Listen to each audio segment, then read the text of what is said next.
everyone, this is Tim with Online Big Blue, bringing you the best in New York Giants sports talk and entertainment. We had fun yesterday testing out the new technology for the live stream. I really enjoyed doing the call-in feature.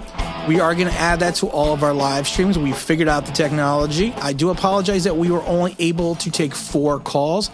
We are going to take more calls, but now that we got it to work, so that was the big thing. We had to get it to work. So I feel bad for the people who emailed me saying they wanted to be involved, and I can only take 4. But, in the next one, we'll give everyone a little bit more of a head start to let you know what date it is. It will be in the evening during the weekday, and then we will take as many calls as we possibly can.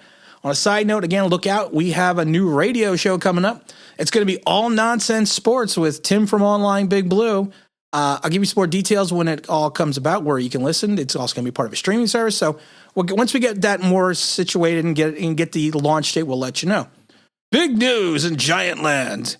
Has Bateman from Minnesota run himself into the first round? Okay. So he's at this, what is this, Exos Combine or whatever it is, and he ran a sub 4.4.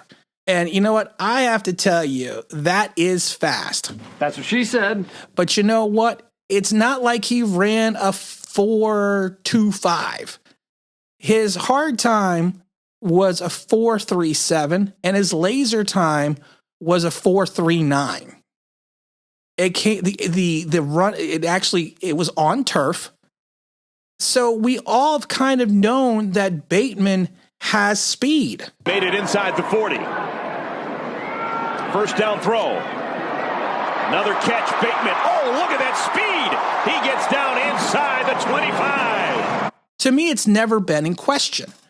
Now, for people, I think the 40 times are more for beat writers to get excited. People that prognosticate the draft get excited, fans to get excited. But NFL talent evaluators already know how fast he is. They have the film from Minnesota. It's not like this kid is, coming out of nowhere to make a statement with this run. In 2019, he had 6 receptions for over 1,200 yards, and his average was 20.3 and 11 touchdowns. With the longest reception of 66 yards. He had an 86-yard touchdown run in 18. But 19 was his big breakout season. He still had in the 18 season, he still had 51 receptions for over 700 yards. This guy is not someone that is being snuck up on. He's not. He's on the charts. But there are better, more NFL-ready wide receivers in some regards that are ahead of him. Could this have propelled him into the lower half of the first round? Yes, 100%. There's always a player that comes up that fans get pumped up about. And a lot of times I get blasted for it because I'm like, well, I don't like that guy. A good case in point is going back into the 2020 draft. What's his name? The linebacker who went to Minnesota out of Wisconsin. Was that Zach Bond? So many Giant fans wanted this guy. He was jumping up the charts. He was first round talent. The Giants are going to pick him. And I laugh. They're going to pick him in the first round. And I laugh because of the fact that I kept saying, no, he doesn't have the NFL talent to be picked beyond maybe the 3rd round. And what happened? He went 74th overall in the 3rd round to the Saints. And he played in 15 games and only had 12 tackles. No, that's what I'm saying is fans get excited about people, but a lot of times they don't look into the depth of the player. They look into the hype of the player. Now, the good thing about Bateman is he is hyped right now, but he has that talent and that ability. I could see him sneaking into the first round. I could see him getting into the low 20s. Right now, he could shoot up the board. Now, we always need to be careful that he could be a Mike Mamula and have that type of situation where he turns out to be a combine. I don't think it's going to be the case, but he turns out to be a combine player. If anyone remembers the 95 draft, Mamula had that fantastic combine, shot up to the first round to the Eagles with the 7th overall pick, and we can say that his NFL career turned out to be pedestrian at best. Now, I never say his career was a failure because he did play in 77 games, started 64, and had 31 and a half sacks. and had 2 8-sack seasons. But he never reached the height from his hype. And I think as fans, logistically, we need to just stay focused and grounded in reality. We are not going to take Bateman at 11. If we trade back for him, that's fine. But we are not going to take he is not, a 40 time does not make him a top 15 player. Even if it's out of need and necessity, it does not make him a top 15 player yet. Let's see more. Let's see his pro day. Let's look at all the other factors. To me, he's still a early second, late first round prospect. And him running barely under a 40, 4.4, is not going to sit there. You've watched any of his games in Minnesota. You know he's got the speed. You do. I mean, there's no doubt about it. He can stretch the field. 100%. He's a big target at 6'2", 210 pounds. You know this. You see this in him. But we have to be realistic in reference to what the talent is that we see.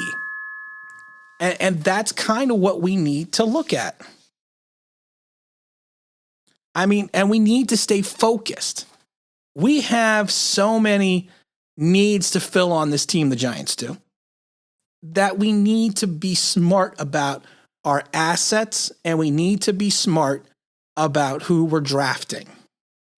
And we have to cross our fingers. We have to hope that Dave Gettleman is smart enough to find the talent.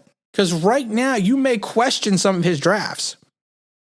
The Saquon Barkley draft is not looking, going into year 4, is not looking like it's really panning out.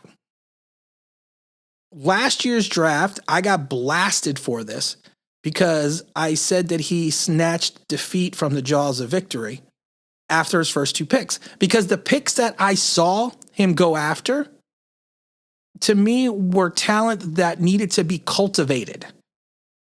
And honestly, yes, the guys played, but a lot of these guys played out of necessity. You need to cultivate that talent. We didn't take, and people blasted me for it because I said we did not take immediate talent. We took potential talent. And I think that's exactly how the draft played out. Now, the draft would have looked awesome if Andrew Thomas would have panned out more, but we don't know how much that ankle injury was affect. It would have panned out even more if Xavier McKinney was able to play, because he looks like he's a boss. But we also need to stay focused in reality. It's great to think. It's great to watch these combines. It's great to watch these players. It's fantastic when they do something. But it's not something that we're looking at like, wow, this guy really, and I love it. This guy really ran himself into the first round. There have been so many fast players in the NFL, so many fast players. And that's what I laugh at, because Jerry Rice, I've had this conversation, all pro, all world receiver, the gold standard for receivers, Jerry Rice fell down to the 49ers because of the fact that they said he did not have speed. And it turned out he had football speed. Willie Gault and Ronaldo Nehemiah, world-class track athletes with track speed, could not play in the NFL. I know that's one extreme to another, but we can't just sit here and say he is now the top pass catching prospect for NFL teams. No. And I laugh because it just drives me insane, because of the fact that it's the pre-hype. And that's what, and I think that's the best way to look at it. It's the pre-hype for the draft, because there's nothing else to talk about right now. But for people to say that, he is gonna, Rashod Bateman is not slow. He was never questioned to be slow. Anyone that has seen his film and watch him play with the Golden Gophers will tell you he's not slow. This is not news. I feel like I'm taking crazy pills. I really do. Again, we just need to focus.